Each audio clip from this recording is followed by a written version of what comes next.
Hey everyone, and welcome to a rainy afternoon here in YVR. Today, I'm taking advantage of a new recent opportunity.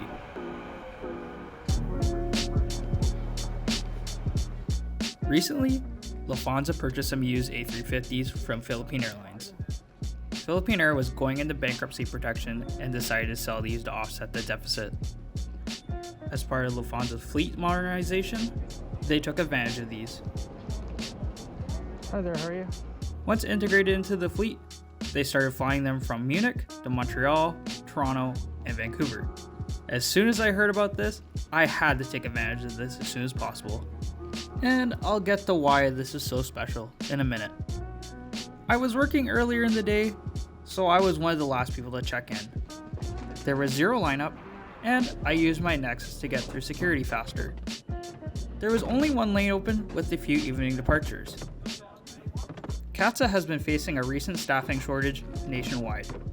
Luckily, that only took about 15 minutes.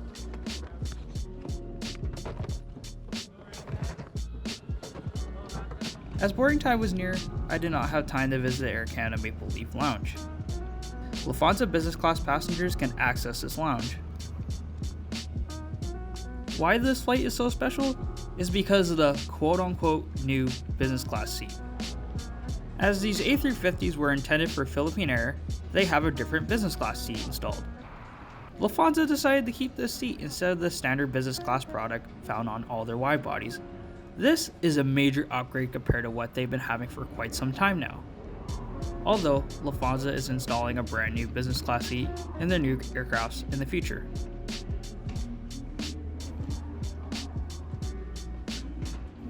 Waiting at the gate next door to my flight was this classic 747-400 bound for Frankfurt. This flight was delayed, and it was pretty neat to see it up close. Next door was my A350-900 taking me to Munich. This aircraft's registration code is Delta Alpha India Victor Charlie. I'll include the other three aircrafts that will be having these new business class seats. Despite not having the lounge, YVR has fixed recliner chairs for plane spotting. But there are some small touches to remind yourself that you're in the main terminal and not the lounge.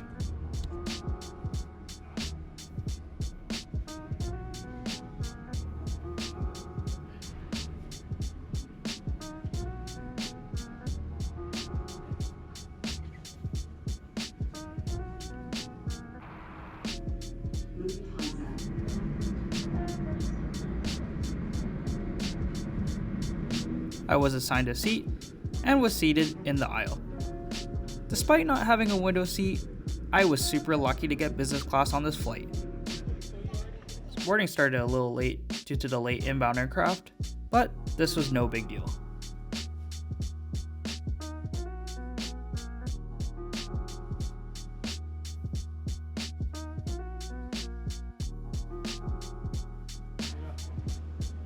Something I personally appreciate is the use of two bridges.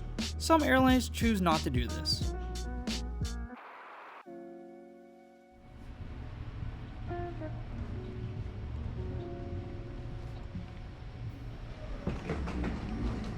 Hello, Hi, how are you? How are you? Pretty good. Let me double check your seat number. 1D. This way, please. Perfect, thank you. One in the middle on your left. Perfect, thank you so much. Here is my seat for the next 9 hours. 1D. This seat is also found on SAS, Delta, Qantas, and a few other airlines. Before showing you the seat, and as is becoming a new standard, there is a 3-point seat belt. The top half can be disconnected after takeoff. This seat has a tremendous amount of legroom. Sparkling wine is served during boarding. There's a small drink ring for your beverages. Next to the IFE, there is a storage envelope. This can be used for a book or a tablet. Above, there's a pop-out coat hook. The table swivels out from the side. I'll get into that a bit later. Here, you will find the main control panel for the seat. You can adjust the positions and firmness from here. This also includes lighting for the seat. Above, there's a reading lamp with an adjustable brightness. Below, you will find the controls for when you're in the bed position. Up here, is a storage shelf with mood lighting. This has tons of storage. This is where also the amenity bag, noise cancelling headphones, and a bottle of water is found. I'll get into that a bit later.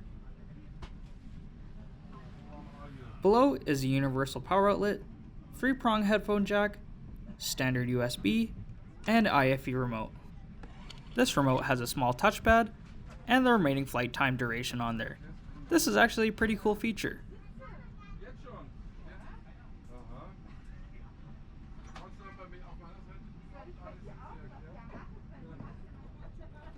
The forward cabin of this A350 does not have overhead bins over the aisle seats, just like Qatar's. A blanket and pillow were waiting at the seat, but I put them in the footrest. One of the flight attendants came around and kindly showed me around the seat and the IFE. 9 hours and 21 I'm minutes. just hoping to get some sleep. I've been up since 4 o'clock this morning. That's what you want. Perfect. I think there's no problem with that. And it's a touch screen if you want. Oh, perfect. Thank you so So much. you can use that one. Everything looks so much better than the previous thing. I'm sure I can get it. So enjoy the start. Alright, perfect. Thank you so much. I really appreciate it. That was actually a really nice gesture I haven't had in a very long time. She soon came around with the menu for the flight. You can pause to see all the offerings.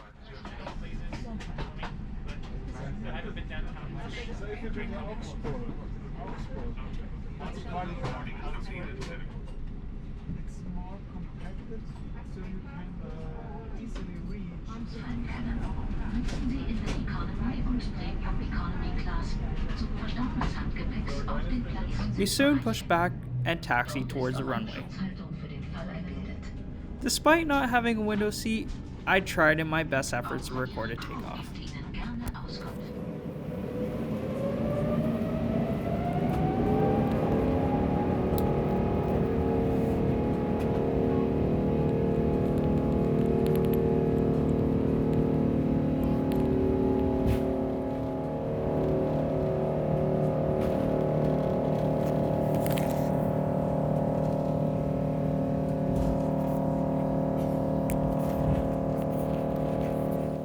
This flight will take around 9 hours and 20 minutes, flying over the northern territories of Canada, across the Atlantic, over Denmark, then into Germany.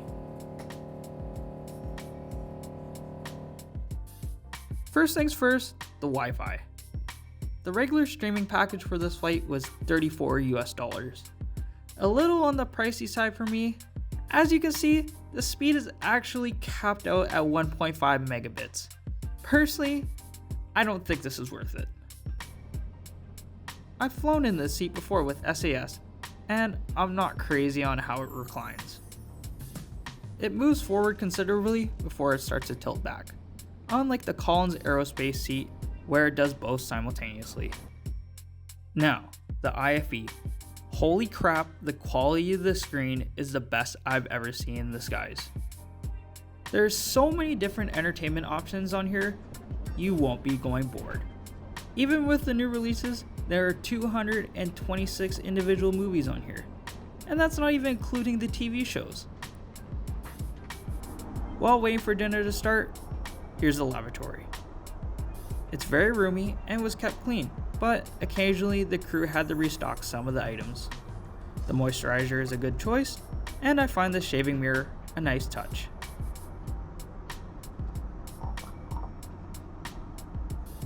Dinner was soon starting, and the flight attendants handed out some tablecloths. The table swings out easily from the side. Although a nice design, it's not designed to move with items on there.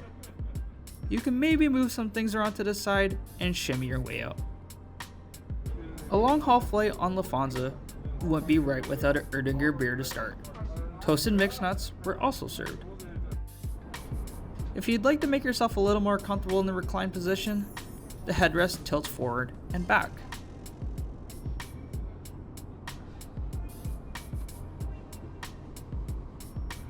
Soon, the appetizer came along. This was a sesame crusted ahi tuna.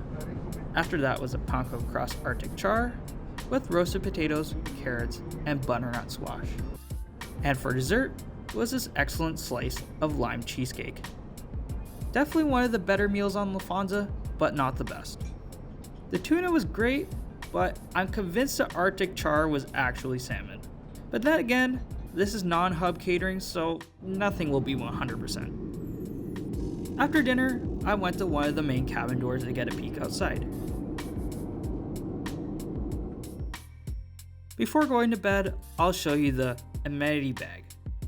This is a reusable bag that features different famous sites across the world. Mine was the Colosseum in Rome.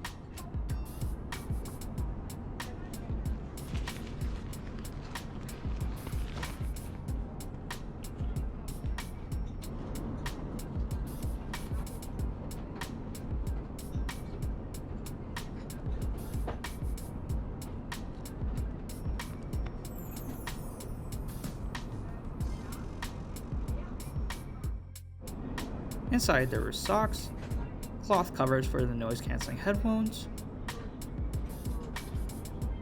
a small dental kit, moisturizer and lip balm from La Octane, and finally a small mint. I was taking pictures outside one of the main cabin doors, and the service director noticed me. He was nice enough to take me to the back of the economy cabin, where there was an empty row. This was over the Northwest Territories, and the sunset is absolutely stunning.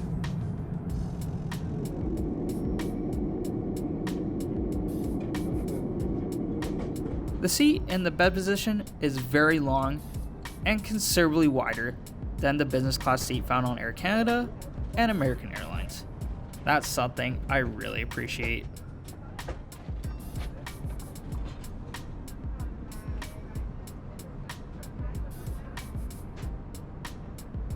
Right before I passed out, one of the flight attendants handed out a small box of chocolate.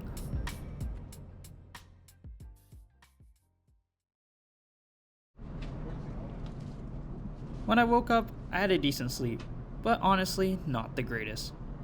There was an airbag below me that just wouldn't deflate. Luckily, I'm short and just scooted up the seat so it was a bit more comfortable. My meal this morning was scrambled eggs and bacon with bread, mixed fruit, sauteed mushrooms, and a grilled tomato on the side. This was pretty good. The eggs were buttery and a nice change up from the usual omelet.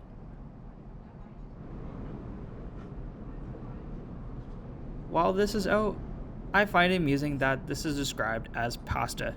Yes, I know it's in German. Soon enough, we were landing in Munich.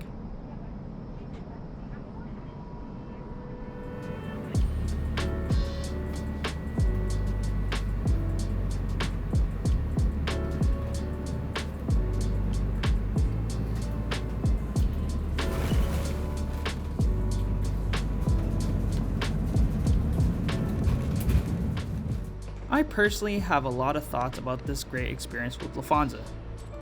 I've flown with them many times before, and this was one of my favorite trips with them, alongside my first time on the upper deck of the 747. First thing, the seat. This is one of the main competitors now against the Collins Aerospace business class seat.